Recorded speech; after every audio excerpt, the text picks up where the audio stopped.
Pagbasa mula sa unang aklat ni Samuel.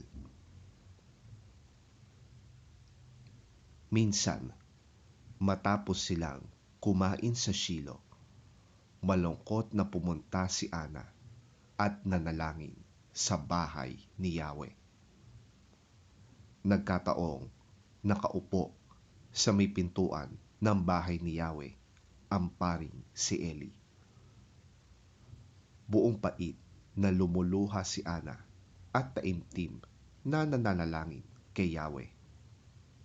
Ganito ang kanyang panalangin: Yahweh, Diyos na makapangyarihan sa lahat, kung papakinggan ninyo ang inyong abang lingkod at inyo pong kahahabagan, kung hindi ninyo ako pababayaan, sa halip ay pagkakalooban ng isang anak na lalaki, ihahandog ko siya sa inyo at habang buhay na siya'y nakalaan sa inyo, hindi ko ipapaputol ang kanyang buhok.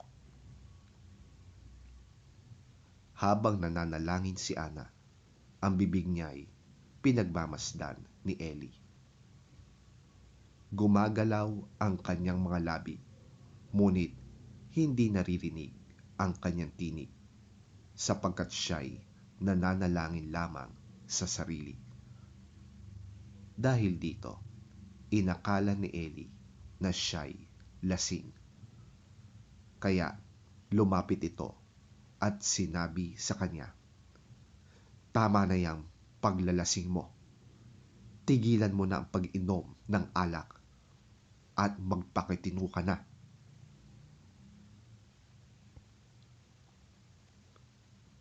"Hindi po ako lasing," sagot ni Ana. "Ni hindi po ako tumitikim ng alak. Ang damdamin ko po'y naghihirap at idinudulog ko kay Yahweh ang aking kalagayan. Huwag po sana ninyong isipin na ang inyong lingkod ay masamang babae. Ipinapahayag ko lamang ang matinding paghihirap ng aking damdamin." Dahil dito, sinabi ni Eli, "Ipanatag mo ang iyong sarili at umuwi ka na. Ang Diyos ng Israel ang tutugon sa iyong kahilingan." Sumagot si Ana, "Magkatotoo po sana ang inyong sinabi tungkol sa akin." Pagkasabi niyon, bumalik sa kanilang tinutuluyan at kumaing wala na ang bigat ng kanyang kalooban. Kinabukasan, maagang maaga silang sumamba kay Yahweh at pagkatapos ay umuwi na sa Rama. Sinipingan ni Elkana si Ana at dininig ni Yahweh ang dalangin nito. Nagbuntis siya at dumating ang araw na siya'y nagsilang ng isang sanggol na lalaki. Samuel ang ipinangalan niya rito, sapagkat ang sabi niya, "Hiningi ko siya kay Yahweh."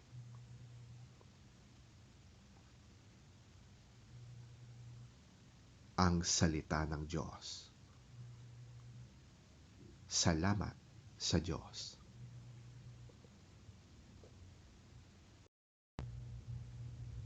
Ang mabuting balita ng Panginoon ayon kay San Marcos. Papuri sa iyo, Panginoon. Nagpunta sina Jesus sa Capernaum, at nang sumunod na araw ng pamamahinga ay pumasok si Jesus sa sinagoga at nagturo. Namangha ang mga tao sapagkat nagtuturo siya ng may kapangyarihan, hindi tulad ng mga tagapagturo ng kautusan. Bigla namang pumasok sa sinagoga ang isang lalaking sinasapian ng masamang espiritu. Ito'y sumigaw, "Ano ang pakay mo sa amin, Jesus na taga Nazaret? Naparito ka ba upang kami puksain? Kilala kita, ikaw ang banal na mula sa Diyos." Ngunit iniutos ni Jesus sa masamang espiritu, "Tumahimik ka, lumabas ka sa kanya." Pinangisay ng masamang espiritu ang lalaki at sumisigaw itong lumabas sa kanya. Ang lahat ay namangha, kaya't sila'y nagtanungan sa isa't isa, "Paanong nangyari yun? Ito ay isang kakaibang katuruan. Makapangyarihan niyang nauutusan ang masasamang espiritu at sumusunod naman ang mga ito sa kanya." Dahil dito, mabilis na kumalat sa buong Galilea ang balita tungkol kay Jesus.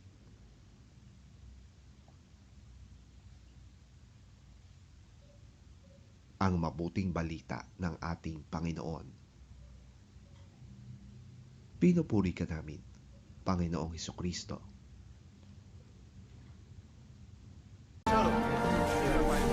They went to Capernaum, and when the Sabbath came, Jesus went into the synagogue and began to teach.